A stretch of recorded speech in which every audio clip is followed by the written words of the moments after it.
오늘 매일 그대 3부 순서는 이설 변호사님과 함께하는 초대석 시간으로 꾸며보도록 하겠습니다. 이 자리에 이설 변호사님 나오셨어요. 안녕하세요. 안녕하세요. 네, 반갑습니다. 네.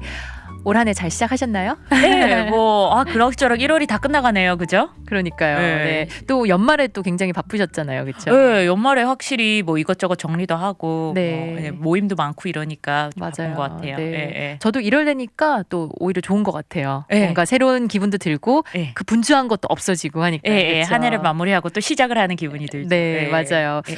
저희 오늘 본론으로 들어가기 전에 또 요즘 좀 핫한 이슈들이 많이 있잖아요. 네. 그래서 저희 방송 시작하기 전에 조금 잠깐 이야기 나눴는데 네. 그 이야기 하면 청취자분들도 되게 솔깃하실 것 같아요. 네. 오늘 가상화폐 네. 요즘 최고 화제죠. 비트코인. 맞아요. 네. 그래가지고 조금 오늘 그 얘기를 조금 제가 드릴게요. 제가 항상 요즘 이게 도박이다. 단순하게 그죠? 도박이다라고 얘기하시는 맞아요. 것부터 투기다, 그만둬야 된다, 규제를 해야 된다 이런 얘기가 많은데 우선 사람들이 규제를 해야 된다라고 얘기를 하지만 실제 이 뭐를 규제를 해야 된다는지 잘 몰라요. 그러면 자. 세상에 이제 가상화폐라는 게 있어요. 가상화폐 비트코인도 있고 유명한 거 그 뒤로 따르는 거는 이더리움이라든가 라이트코인이라든가 이렇게 유명한 것들이 몇 개 있어요. 그죠? 네. 좀 들어보셨을 거예요. 저는 이런 거. 비트코인밖에 모르는 것 같아요. 비트코인이 메인이고 이제 그 뒤에 가상화폐 종류는 되게 많아요. 자, 근데 이 가상화폐를 규제를 해야 된다 해서 거래소를 그냥 규제하자. 그냥 거래소 없애버려. 아무도 이제 코인 거래 못해. 그렇게 이제 한국 같은 경우는 좀 거래소 폐지하자 이런 얘기도 나왔고요. 그죠? 네. 그러고 이제 좀 대대적으로 이거를 금지시키자 이런 얘기가 있어요. 자, 그래서 조금 이 규제라는 거에 대해서 조금 설명을 드릴게요. 왜 가상화폐에 대해서 사람들이 계속 규제를 얘기를 하느냐. 이거에 대해서 조금 얘기를 드리고 싶은데요. 첫 번째 같은 경우는 이제 규제가 전혀 없어요. 현재 같은 경우는. 단 하나도 없어요. 규제가. 자, 사고 파는 것도 규제가 없고요. 내가 얼마를 팔아야 되는 것도 규제가 없고 내가 사는 것도 규제가 없어요. 근데 이렇게 생각을 하면 굉장히 좀 어려워요. 예를 들어서 제가 저한테 제가 샴푸를 팔게요. 네. 제가 샴푸 한 통을 20불에 팔게요. 네. 그거를 규제하는 사람은 아무도 없어요. 그렇죠. 네. 왜냐하면 본인은 상품을 받으니까. 그쵸. 바로 내가 샴푸를 바로 받을 수 있어요. 근데 제가 샴푸를 드렸는데 아니 빈통이에요. 그런 문제가 있겠죠. 그죠? 예. 근데 이게 이제 종이 쪼가리예요. 많은 것들이. 그죠? 세상엔 주식이라는 것도 이제 가상화폐를 얘기를 하면서 많이 주식 시장처럼 이제 그 규제가 없다라는 얘기를 많이 하시는데 네. 자, 이제 얘기를 하는데 이제 주식 시장에 대한 규제는 굉장히 세상에 많아요. 맞아요. 왜 주식 시장에 대한 규제에 대해서 우선 몇 가지를 말씀을 드릴게요. 우선 주식이라는 건 내 회사의 소유권을 파는 거예요. 간단하게. 네. 예를 들어 마이크로소프트면 마이크로소프트, 내가 애플 주식이면 애플 주식 이런 식으로 나는 한 주를 갖고 있어더라도 내가 삼성의 주식을 갖고 있다면 삼성의 진짜 주인은 나예요. 물론 모든 사람들은 이건희라고 생각해요. 이건희는 네. 대주주일 뿐이에요. 그죠? 그렇죠. 근데 주식을 갖고 있는 사람이 주주인데 이 회사라는 걸 내가 주식으로 한 장을 받았어요. 그죠? 그러면 내가 실제로 삼성에 가서 나 주주니까 나 방 하나 내주세요. 나 여기서 이제 어떻게 회사가 돌아가는지 보고 싶습니다. 라고 하면 삼성이 해줄 것 같아요. 들어갈 수도 없을 것 같네. 네. 그렇죠. 경비실에서 우선 맡겠죠. 네. 자, 그렇기 때문에 실제로 주식을 내가 갖고도 만약 내가 오너십을 내가 뭘 샀는지를 모르는 경우가 너무너무 많아요. 네. 그렇기 때문에 내가 가진 게 무엇이냐에 대한 주식 같은 경우는 굉장히 주식 시장 같은 경우는 굉장한 규제가 많아요. 자, 첫 번째로 가장 큰 규제 중 하나는 모든 정보를 공개를 해줘야 돼요. 자, 과연 이 회사는 삼성이란 회사는 도대체 얼마를 벌어들이고 있느냐? 그 회사에 대한 모든 정보를 회사에 대한 주주에게. 정보를 네. 주주에게 공개를 해야 돼요. 이거는 네. public information이에요. 자, 우선 주식이 이제 회사가 상장을 하기 시작하면 이제 모든 것들이 공개가 돼요. 자, 첫 번째로 우리가 얼마를 벌어요? 이 회사의 대표는 누구예요? 이 회사의 CEO는 누구예요? 저희는 인원수는 이렇게 됩니다. 이런 식으로 큰 틀에 대해서 모든 거를 공개를 해야 돼요. 그거를 공개를 해야 됨으로써 이제 많은 규제라는 게 생깁니다. 네. 자, 그래서 이거를 안 하고 주식을 팔 수도 있어요. 물론. 작은 회사에 대해서 이런 규제가 없어요. 네. 그렇지만 이 어느 정도 사이즈가 지나면은 반드시 이렇게 해야 된다는 규제가 생기세요. 네. 예, 그렇기 때문에 어느 정도 사이즈가 지난 거, 특히 뭐 몇 빌리언씩 되는 회사들이 상장을 하기 시작하면은 무조건 그거에 대해서는 공개를 하기 때문에 우선은 첫 번째로 주주들이 보호가 돼요. 물론 많은 이제 주식 거래하시는 분들이 실제 그 내용을 보시는 분들은 없으세요. 실제로 뭐 맞아요. 내가 그거를 보는 분들은 없으세요. 하지만 그거는 개인의 선택이에요. 맞아요. 그죠? 내가 정보가 있지만 내가 보지 않고 투자를 하겠다는 건 내 투자에 대한 위험성은 내가 스스로 안고 가겠다는 거예요. 왜 네. 그거는 있으니까 법적으로는.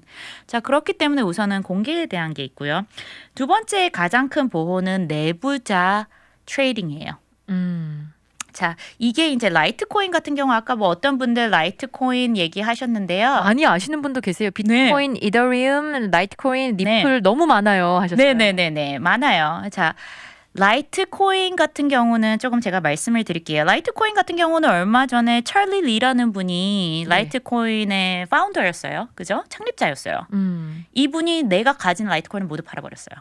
어느 날 다 팔아버렸어요. 어머. 이게 라이트코인이 이제 가격이 바뀌면서 가격이 한참 핫할 때 뭐 비트코인도 2천만 원씩 올라가고 2만 불씩 올라가고 이럴 때 다 팔아버렸어요.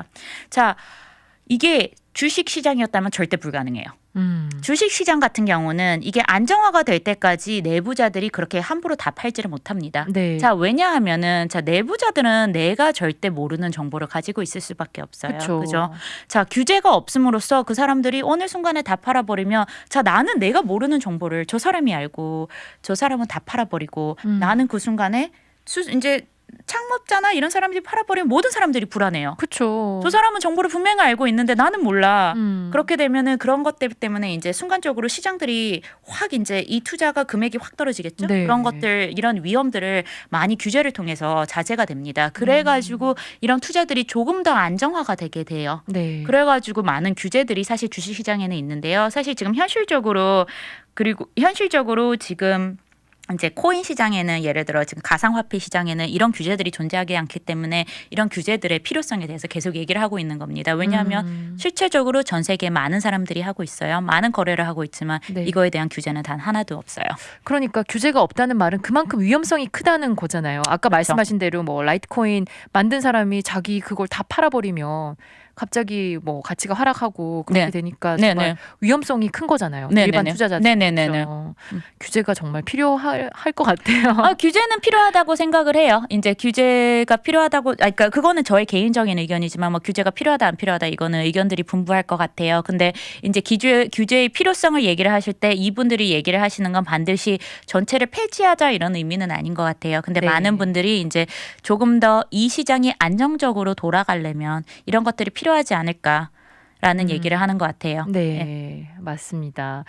청취자분들 역시 관심 많으신 것 같아요. 조금씩 하시는 분도 있는 것 같고, 이것도 도박 아닐까요? 하시는 분도 있으셨고요. 네. 네. 자, 잠깐 저희 가상화폐 이야기 나눠봤고요. 또 오늘 또 다른 이야기 또 준비해 오신 게 있다고요. 예, 오늘 사실은 가상화폐랑 전혀 관심 없는 얘기를 준비를 했어요. 예, 제가 사실은 어젯밤에 이 노트를 준비를 하면서 이제 하다가 오늘 이제 운전을 하면서 오는데 또 지겨운 회사 얘기를 또 한다는 느낌이 들어가지고 조금 재밌는 얘기를 해드리고자 아까 네. 비트코인 얘기는 해드렸군요. 네. 사실 오늘 제가 하려는 얘기는 자, 회사 설립에 관해서 조금 얘기를 드릴게요. 예, 제가 자주 드리는 얘기인데요. 네. 자, 사업하시려면 그 액수가 적든 많든 항상 회사 설립 제가 추천드립니다. 그래서 다시 한번 오늘 회사 설립 추천드리고요. 회사의 장점에 대해서 먼저 조금 얘기를 드리도록 할게요. 네, 좋습니다. 뭐 재미가 있을지 없을지 그걸 떠나서 너무 유익할 좀 많은 분들에게 필요할 그런 정보인 것 같아요. 자, 회사 설립에 관해서 또 회사의 종류 여러 건 이야기해 주실 텐데요. 네. 저도 이름은 들어봤는데 자세한 건 잘 몰라요. 네네. 그 Ccorp. 예.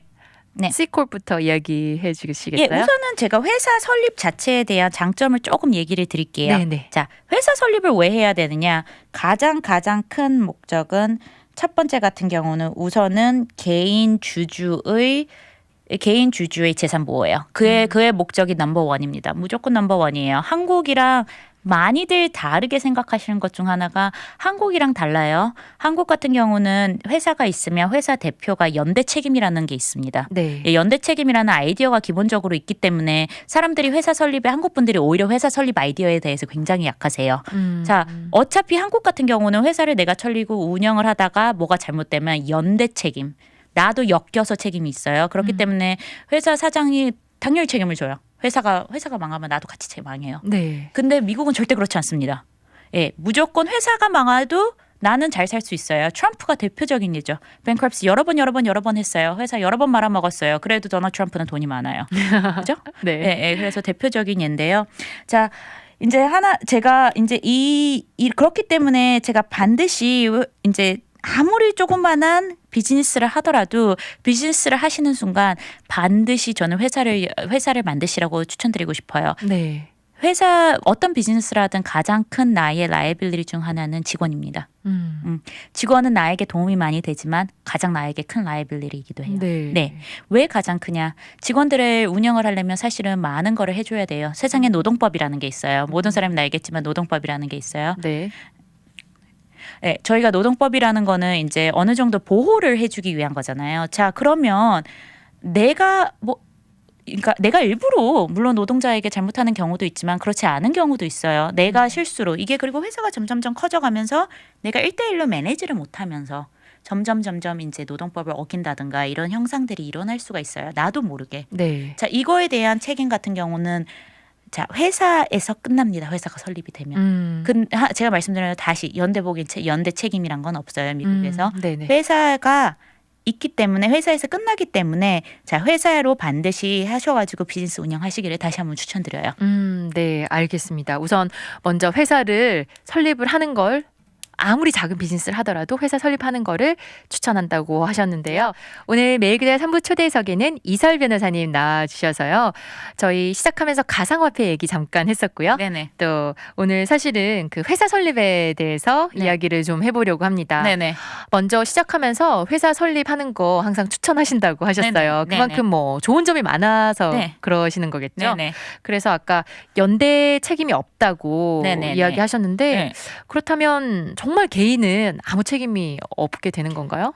근데 그렇게 단순하진 않아요, 사실. 단순하진 않아요. 그렇게 정말 사실은 이제 한국 같은 연대 책임 의미는 아니에요. 정말로 그런 의미는 아니고 우선은 몇 가지 조항은 맞아야 돼요. 첫 번째 같은 경우는 우선은 충분한 캐피탈이 있어야 돼요. 내가 예를 들어서 이 회사가 돈이 없는 걸 내가 뻔하게 이 회사 안에 돈이 없는 걸 알면서 여기저기 내가 이제 채무를 만들었어요.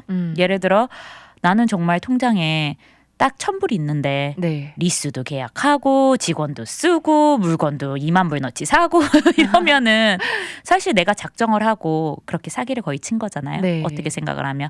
자, 이 회사가 뭐 물론 그렇다고 해서 뭐 무조건 10만 불이 있어야지 비즈니스라고 이런 건 아니에요. 하지만 그 회사가 적절하게 돌아갈 만큼의 캐피럴은 충분히 제공을 해줘야 됩니다. 그래서 회사 내에서 그 돈을 전혀 투자를 하지 않고 회사 이름을 사용해가지고 채무를 만들기 시작하셨다면 그러신다면 개인적으로 책임이 있을 수 있으세요. 왜냐하면 전혀 이 회사를 처음부터 그렇게 만드셨으니까. 그죠? 그거에서 이제 그렇게 하시면 경우 이제 책임이 생기실 수 있으시고요. 자, 두 번째로 또 책임이 있을 수 있는 같은 경우는 이거는 많은 분들이 조금 조심하셔야 되는 게 서명을 하실 때 제가 종종 계약서들 보면 항상 이거는 제가 비즈니스 하시는 분들한테도 얘기를 드린 게 계약서를 볼 때 계약서가 내 이름인지 내 이름이 회사 대표인지를 반드시 확인하시라고 해요. 네. 자, 계약서에 회사 이름에 있고 밑에 내 이름이 있으면 나는 회사 대표로 이거를 서명을 하는 거예요. 일반적으로. 그죠? 그리고 상대방도 내가 회사로 하는 줄 알아요. 왜냐면 회사 이름이 있고 내 이름이 있기 때문에. 일반적으로 회사 이름으로 이제 계약을 하는지 내 이름으로 계약하는지를 잘 신경을 써주세요. 많은 분들이 그냥 회사인지 난지 구분이 안 가요. 그냥 내 개인으로도 서명을 하고 회사로도 서명을 하고 근데 뭐 세금 보고할 때만 다 함께 모아서 이거는 회사에 돈 쓴 거예요. 이거는 회사를 위해서 이거 투자한 거예요. 이렇게 얘기를 하세요. 예를 들어서 내가 뭐 리스 계약서를 했는데 개 이름으로 하다거나 아니면은 뭐 물건을 구매를 하는데 개인 이름으로 해놓고 그냥 나중에 회계사한테 갖다 줘요. 자, 이거 회사에 쓴 거 맞아요. 물론 세금상의 혜택을 못 받는다는 건 아니에요. 하지만 법적으로 내가 책임을 져야 될 때는 자, 이거는 조금 이렇게 생각하시면 편하세요. 내가 계약을 맺었을 때 내 개인 이름으로 맺었다면 상대방은 나를 개인으로 보고 계약을 맺어준 거예요. 네. 그죠? 네. 어쩔 수 없어요. 계약서에 너 개인 이름을 썼으니까 나는 그렇죠. 너랑 개인으로 계약을 맺은 거예요. 하지만 회사로 잊어져 있었다면 상대방도 회사의 책임은 유한 책임이기 때문에 그거에 대한 인지를 했다라는 거예요. 그렇기 때문에 내가 회사로 했느냐 개인으로 했느냐는 엄청난 차이가 있습니다. 그래서 그렇게 하시는 거 조심하시고요. 그리고 마지막으로 하나만 더. 제가 앞에서 말씀드린 것처럼 회사 자금이 충분하게 돌아가야 돼요. 그죠? 네. 회사 자금을 이게 늘 충분하게 돌아가야 한다는 얘기보다는 앞에 시작을 할 때 충분하게 돌아가야 된다는 의미가 네, 커요. 그렇죠. 의미가 커요. 물론 그렇게 단순한 건 아니에요. 돈을 빼내기도 하니까요, 사람들이. 근데 가장 중요한 건 내 개인이랑 회사 돈이랑 구분을 하셔서 하셔야 돼요. 아. 내가 책임을 유한으로 지겠다는 거는 자 사실 회사가 감옥에 가질 않아요. 회사는 감옥에 가지 않죠. 네. 자, 회사를 감옥에 넣을 수 있는 사람은 아무도 없어요. 자, 회사가 책임질 수 있는 건 돈뿐이에요. 내 돈이랑 네 돈이랑 섞인 다음에 내 개인 돈이랑 회사 돈이랑 섞인 다음에 맨 끝에 내가 아니요 이거는 회사 책임입니다. 내 개인은 책임이 없어요. 그래 놓고는 내가 개인적으로 돈 꺼내 가지고 술 먹고 내가 개인적으로 돈 꺼내 가지고 이제 예를 들어 뭐 차 사고 사치하고 뭐 핸드백 사고 이랬어요. 그래 놓고 나중에 나는 너희 회사에 물품을 제공했는데 너희는 왜 돈 안 줘? 이랬을 때 회사 이제 망해요. 회사 이제 문 닫을 겁니다. 뱅크럽스 이렇게 할 수는 없어요. 네. 제가 말씀드린 거는 회사 돈으로만 하실 거면 회사 돈을 깨끗하게, 개인 돈으로만 할 거면 개인 돈으로 정확하게 구분을 하셔야지 나의 개인 책임이 없게 됩니다. 이 세 가지가 위반될 경우에는 물론 개인 책임이 있게 돼요. 이거는 네. 거의 왜냐하면 어쩔 수 없어요. 이건 거의 사기랑 비슷한 거니까요. 그래서 네네. 법적으로도 사실 허용될 수가 없습니다. 그렇군요. 네. 그러니까 세 가지 이야기 해주셨는데 그 서명할 때도 그렇고 네. 돈을 사용함에 있어서도 그렇고 네. 회사 그리고 개인 그걸 네. 분명하게 좀 해야 되겠다. 네, 네. 그런 생각이 드네요. 네, 네. 오, 잘 알겠습니다. 돈 얘기하니까 잠이 확 달아난다고 한 분이 그러셨어요. 자, 아까 처음에 네. 변호사님께서 회사 설립에 정말 장점이 많으니까 아무리 네. 작은 비즈니스라도 회사 네. 설립을 하라고 그렇게 네네. 권유를 하신다고 하셨잖아요. 네네네. 그렇다면 이렇게 연대 책임이 없다는 장점 외에도 그 외에 어떤 장점이 있나요? 자, 다른 장점 같은 경우는 회사의 생명이 영구적이에요. 자, 나랑 달라요. 그래서 예를 들어서 회사를 설립하지 않고 그냥 운영을 하면 내가 이게 언제 이 생명이 어딘지를 몰라요. 회사는 영구적이에요. 내가 폐쇄를 하고 싶을 때 폐쇄할 수 있고요. 한계가 있진 않아요. 물론 한계를 설정해 놓을 수도 있어요. 네. 법상. 네. 법률상으로 내가 설정해 놓을 수는 있지만 영원하다는 게 장점입니다. 영구적이라는 건. 자, 두 번째로 가장 좋은 거는 소유권의 이전이 용이해요. 네. 네. 이게 비즈니스는 사실 눈에 보이지 않아요. 물론 비즈니스를 사고 팔고도 많이 하시지만 사실 이게 비즈니스의 범위가 어디까지인지는 굉장히 힘들어져요. 그죠? 네. 비즈니스의 범위라고 할 때 끊고 맺음이 조금 힘든 부분들이 있어요. 음. 근데 회사로 하시면은 회사 네임을 제가 아까 말씀드린 것처럼 돈을 깨끗하게 정리한 것처럼 회사로서 하시게 되면은 회사의 전체 범위가 좀 더 클리어해져요. 비즈니스보다는. 네. 그리고 이제 오너십을 트랜스퍼하는 게 그냥 단순하게 아까 말한 처럼 주식 형태로 되기 때문에 훨씬 쉬우세요. 그래가지고 그거의 소유권 이전이 훨씬 용이해요. 그리고 나도 이 소유권을 그냥 간단하게 내 주식을 내 뭐 자녀에게 넘김으로써 내 와이프에게 넘김으로써 나의 다음 사는 이제 구매자한테 넘김으로써 훨씬 쉽게 트랜스퍼가 될 수 있습니다. 네, 그렇군요. 소유권의 이전이 용이하다고. 네, 네. 그리고 마지막으로 소유권과 경영권이 분리가 될 수 있어요. 네. 네. 소유권과 경영권이 분리가 된다. 이게 왜 회사 설립이 있어야 되냐라는 거냐면 그냥 내가 비즈니스 운영을 한다고 쳐보세요. 그러면은 내가 이 비즈니스를 내가 소유한다는 걸 참 증명하기가 힘들어요. 자, 그래서 예를 들어서 어느 사람을 내가 예를 들어 운영이 굉장히 잘 되는 식당이라고 해보세요. 네. 어느 순간에 내가 매니저를 들였어요. 자, 매니저가 주인 행세를 하기 시작해요. 그리고 매니저가 이제 점점 얘기를 하면서 어느 날 그러니까 내가 완전히 예를 들어서 내가 이 가게 주인인데 어느 순간 내가 손을 뗐어요. 아, 머리도 아프고 매니저 맡겨버리고 나 이제 아무것도 안 할래라고 했어요. 매니저가 어느 날 자기 이름으로 리스를 계약을 했어요. 그리고 어느 날부터 조금씩 돈을 빼가요. 네. 그럴 수 있죠. 그죠? 크레딧 카드 하나 더 열어가지고 이게 이제 누구 소유권이야 개인으로 하기 시작하셨으면 그거를 참 증명해내기가 힘들어요. 근데 회사로 설립하셔서 하셨으면은 회사 내에서 돈이 들고 이렇기 때문에 훨씬 이게 움직임이 이 매니저도 회사에 소속된 사람이잖아요. 그래서 그게 훨씬 쉬워지세요. 그래서 네. 소유권과 경영권이 훨씬 분리되기가 쉬우세요. 그리고 왜냐하면 주식이라는 게 결국적으로 방행이 되니까요. 내가 그냥 가게를 운영을 하신다고 생각을 하시면 나의 소유권을 증명할 수 있는 건 리스밖에 없어요. 리스랑 직원들은 나한테 돈 받아갔다라는 증언밖에 할 수가 없어요. 네. 그래서 회사를 운영하시게 되시면 그런 것들이 훨씬 내가 주식이란 걸 소유하게 있게 되고 이 주주들이 매니저를 뽑았고 이 경영자가 운영을 하고 있었다라는 증명이 나오기 때문에 훨씬 운영이 쉬워지십니다. 그렇군요. 그러니까 소유와 경영이 분리될 수 있는. 네. 그렇군요. 아마 우리 한국 분들 또 비즈니스 많이 하시잖아요. 이렇게 회사 설립에 대해서 알고 계시면 또 이런 장점들이 있으니까 알고 계시면 되게 도움이 많이 되실 것 같아요. 네, 그래서 특히 도넛 같은 가게 같은 경우 매니지먼트 많이 하시잖아요. 맞아요. 그리고 네. 도넛 가게라든가 식당이라든가 이런 거 매니지먼트 많이 하시는데요. 사실 엄격하게 따지면은 조금 회사 형태를 만들어서 하시면 좀 더 보호가 되실 것 같아요. 그리고 좀 더 일도 깨끗하게. 그러니까 물론 많은 분들이 매니지먼트 계약서 맺으세요. 근데 이제 많은 분들이 매니지먼트 계약서 맞으면서 저한테 그 얘기를 하세요. 어느 순간에 이 사람이 주인 행세를 하면 어떻게 해요? 예, 이런 걱정들이 다들 있으시기 때문에요. 제가 꼭 한번은 이렇게 서류 정말 뭐 별거 아닌 것 같아요. 별거 아닌데 서명했다가 큰일 나고요. 네. 정말 별거 아닌데 안 만들었다가 나중에 정말 증명하기 힘듭니다. 그래서 그러니까요. 조금씩 회사 운영하시는데 다들 바빠요. 그런데 제가 정말 여기서 말씀드리는 것들은 회사라는 거는 결국은 내가 비즈니스를 하는 이유는 돈을 모으기 위해서예요. 많은 분들이 물론 저도 변호사 일을 하지만 물론 어려운 사람 도와주고 정의를 위해서 일하고 싶죠. 하지만 bottom end 모든 사람은 기본적으로 돈을 벌기 위해서 나가서 일을 하고 비즈니스를 한다고 생각을 합니다. 네. 내가 소유하고 있는 거에 대한 정말 깨끗한 증명서가 있는 건 정말 정말 중요해요. 특히 비즈니스는 몇십만 불, 몇 밀리언까지 가치가 있을 수 있는데요. 그래서 그거에 대해서는 정말 제가 다시 한번 정말 청취자들 분들 중에 비즈니스 하고 계시는 분들 페이퍼 정리 안 되셨으면요. 정말 한 번은 하시라고 꼭 추천드리고 싶습니다. 네. 저도 지금 사업을 하거나 그런 입장은 아니지만 변호사님 이야기 들으니까 그렇게 깨끗하게 정리가 돼 있어야지 마음이 되게 편할 것 같아요. 네. 그렇죠. 네, 그리고 하시면서 조금씩 스트럭처가 더 잡혀가시는 것도 느끼실 거예요.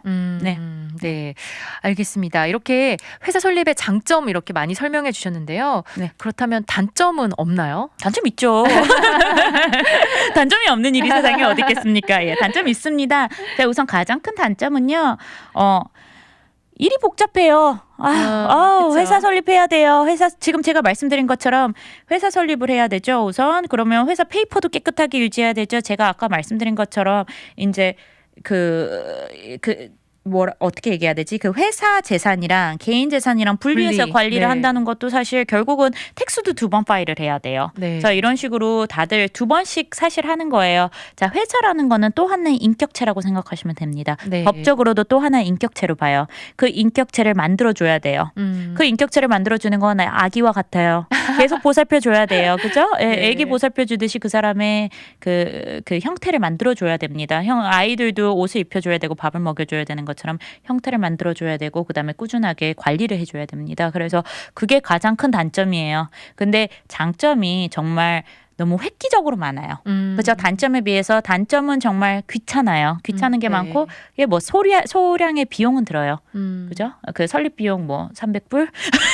설립 비용 300불, 변호사 약간 비용 한 200~300불 안에서 대부분 많이들 하실 텐데 그 비용 정도뿐이고요. 그리고 회계사 비용 네. 이 정도밖에 없으세요. 그거에 비해서 유한 책임이란 거 엄청난 법적 혜택입니다. 그래서 제가 반드시 비용이 든다고는 하셨는데 그렇게 큰 금액은 아니네요. 네, 그래서 정말로 이 관리에 대해서는 정말 관리를 해나가는 게 정말 힘들어요. 그게 그렇죠. 쉽지는 않아요. 네. 말하는 것처럼. 물론 그게 까다롭긴 하지만 정말로 많은 혜택이에요. 유한 책임이란 건 정말 법적으로 엄청난 혜택입니다. 네. 그리고 제가 갑자기 지금 질문이 하나 생겼는데요. 네. 그러니까 저도 비즈니스를 해본 적도 없고 네. 그래서 잘은 모르지만 한국은 되게 더 이제 회사 설립하거나 하는 게 까다롭다고 들었고 미국이 네. 좀 더 쉽다고 들었는데 네, 맞나요? 정말 쉬워요. 네. 네, 정말 정보만 넣으면 되고요. 그리고 이제 텍스 번호 받아가지고 누구든지 할 수 있어요. 누구든지 파일할 수 있고요. 그리고 특히 많은 분들이 이제 내가 여기에 이제 뭐 비자가 없다, 나는 외국인이다라고 해가지고 설립을 안 하시는 경우도 많으시거든요. 네. 외국인이라고 설립 못하는 거 아닙니다. 제가 분명히 말씀드릴게요. 유학생 비자라고 못하는 거 아니고요. 그거랑은 상관없어요.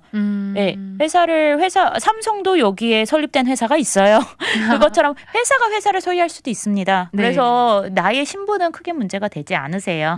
네, 그래서 그렇군요. 이거 같은 경우는 반드시 제가 이제 굉장히 쉽고요. 그리고 보통 파일하게 되면 이틀 안에 거의 처리되세요. 그래서 와. 이틀 안에 회사가 거의 설립되세요. 시간도 네. 빨리 걸리고 비즈니스 데이 금방 되네요. 이틀입니다. 금요일 밤 오후 5시에 오셔가지고 왜 일요일 저녁에는 안 되냐고 컴플레인 해주지 마세요. 아. 예, 비즈니스 데이 보통 이틀 정도는 걸립니다. 네, 네. 잘 알겠습니다. 오늘 초대석에서 이설 변호사님과 함께 그 회사 설립에 대해서 조금 이야기해봤어요. 장점, 단점 얘기 나눠봤는데 단점보다는 장점이 훨씬 많고 그래서 이제 변호사님은 보통 많은 분들에게 회사 설립하기를 추천하신다고 그런 네, 이야기 나눠. 무조건 강추입니다. 네.